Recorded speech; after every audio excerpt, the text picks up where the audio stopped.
नमस्कार, मी पंजाब डक. आज आहे 9 मे 2026 आणि मी जात आहे निपाडकडे जात आहे. आणि निपाडकडे जात असताना की राज्यातल्या शेतकऱ्याला अंदाज देणार आहे. राज्यातल्या सर्व शेतकऱ्याला सांगू इच्छितो की आजपासून राज्यात कंप्लीट पाऊस यायला. आज आहे 9 मे 2026. कंप्लीट आजच्या 29 दिवसा पाऊस आला आहे, म्हणून हा अंदाज सर्व शेतकऱ्यांनी लक्षात द्यायचा. शेतकऱ्याला विनंती आहे, तुम्ही तुमचे शेतीचे कामे करून घ्या. फक्त 29 दिवस पावसाला बाकी आहेत, म्हणून ही अंदाज लक्षात यायचा.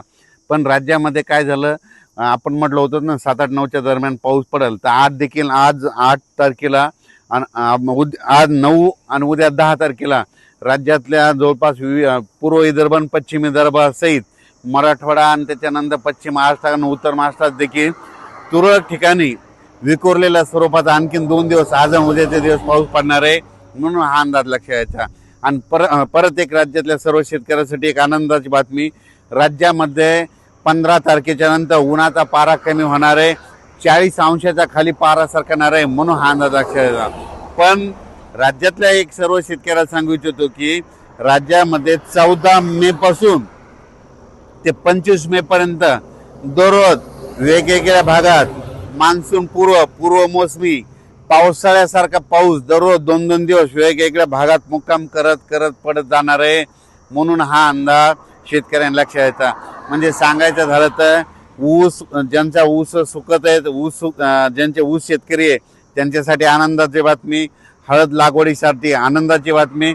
पण ज्यांच्या हळदी काढून ठेवलेल्या आहेत त्यांनी मात्र 14 तारखेपर्यंत तुमच्या हळदी काढून घरी आणून ठेवा. कारण की राज्यामध्ये जसं गेल्या वर्षी 14 तारखेला 13 तारखेला पाऊस आला होता 13 मेला, यावर्षी देखील 14 मेला पाऊस येणार आहे.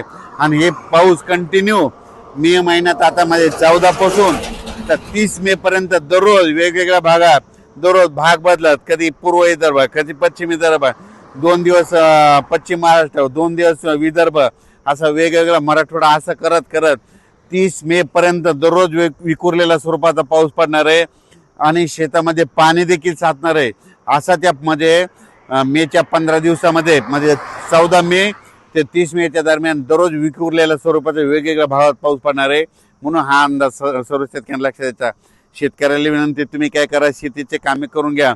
कारण की तुम्हाला जर अवकाळी एकदा पाऊस सुरू झाला तर तुम्हाला कामा आटपायला उशीर जाईल, म्हणून हे लक्षात द्यायचं. आणि सगळ्यात महत्त्वाची एक शेतकऱ्यासाठी आनंदाची बातमी, 17 मेला आपला मान्सून अंदमान बेटावर येणार दस्तक देणार आहे, म्हणून हा अंदाज लक्षात यायचा.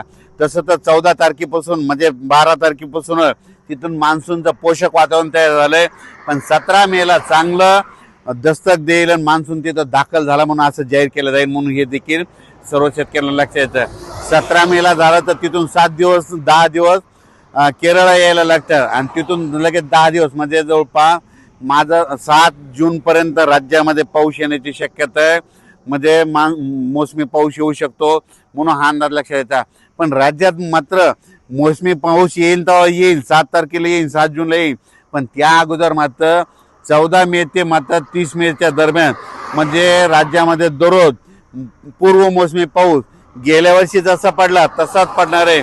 म्हणून त्या पावसामध्ये विजेचं प्रमाण जास्त आहे, म्हणून तुम्ही काय करा, विजेपासून स्वतःची काळजी घ्या. त्याच्यानंतर आपली जनावरे झाडाखाली बांधू नका.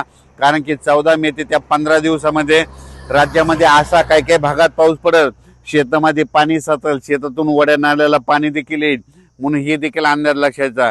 काही ठिकाणी पाणी साचेल, काही मध्ये पेंडवालता पडेल, कुठे रिमझिम पडेल, काही ठिकाणी चन्या साचल्यासारखा पडेल, काही ठिकाणी वड्याला पाणी देखील येईल, कुठं शेतातलं पाणी पुढे ढकलं. पण हे पाऊस मात्र त्या 15 दिवसामध्ये गेल्या वर्षी जसं झाला तीच कॉपी मात्र यावर्षी होणार आहे, म्हणून हे अंदाज लक्षात घ्यायचा. संत्र्याचे जे बगीचेवाले त्यांना तुम्ही ताण कसा द्यायचा तुम्ही तुमचं ठरवा. कारण की गेल्या वर्षी जसं पाऊस आहे तसाच आता देखील म्हणजे 14 मे ते 30 मेच्या दरम्यान येणार आहे, म्हणून हे अंदाज लक्षात घ्यायचा. आज आहे 8 मे, आज आहे 9 मे आणि उद्या 10 मे. आज देखील विदर्भामध्ये वर्धा, नागपूर, भंडारा, गोंदिया, चंद्रपूर, यवतमाळ, वाशिम, हिंगोली, बुलढाणा, अकोला, अमरावती, नांदेड, परभणी, जालना, बीड, धाराशिव, लातूर, सोलापूर, सातारा, सांगली ह्या पट्ट्यामध्ये आज देखील रात्रीच्याला विजेच्या कडकडासह म्हणजे बऱ्याच ठिकाणी जिल्ह्याच्या ठिकाणी बऱ्याच 10-20 गावामध्ये पावसाची अवकाळी पावसाची हजेरी लागलेली दिसत, म्हणून हे लक्ष द्यायचं. उद्या देखील अशीच परिस्थिती राहणार आहे. 11 पासून वातावरण निवळणार आहे, म्हणून हे देखील लक्षात घ्यायचं. आणि त्याच्यानंतर सांगायचं उत्तर महाराष्ट्रात देखील आज मध्ये नाशिक झालं, नंदुरबार, धुळे जिल्ह्यात देखील आज देखील 9 तारखेला बऱ्याच ठिकाणी आज देखील दुपारनंतर तिकडे पावसाच्या सरी दिसतील, म्हणून ह्या अंदाज लक्षात घ्यायचा. हे पाऊस मात्र खूप जास्त प्रमाणावर नाही, पण 14 मे ते 25-27 मे पर्यंत पाऊस पडणार आहे.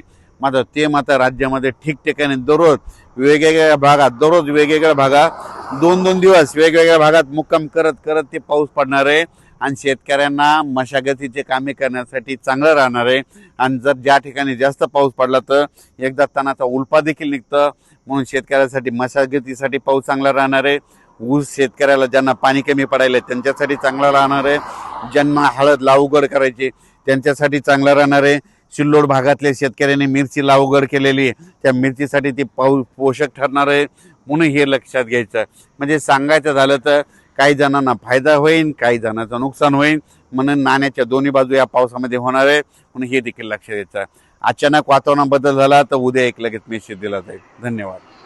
आणि राज्यातल्या वीट उत्पादकांना सांगू इच्छितो की तुम्ही 14 तारखेपर्यंत तुमची वीट उत्पादन चालू राहते, कारण की 14च्या नंतर ते 30 पर्यंत सारखा पाऊस राहणार आहे. म्हणून तुम्ही तुमचा वीट चालू ठेवायचा का नाही ठेवायचा हे तुम्ही तुमचं ठरवायचं. कारण की 14 मे ते गेल्या वर्षी जसा पाऊस सुरू झाला तसंच यावर्षी देखील 14 मेला पाऊस सुरू होणार आहे.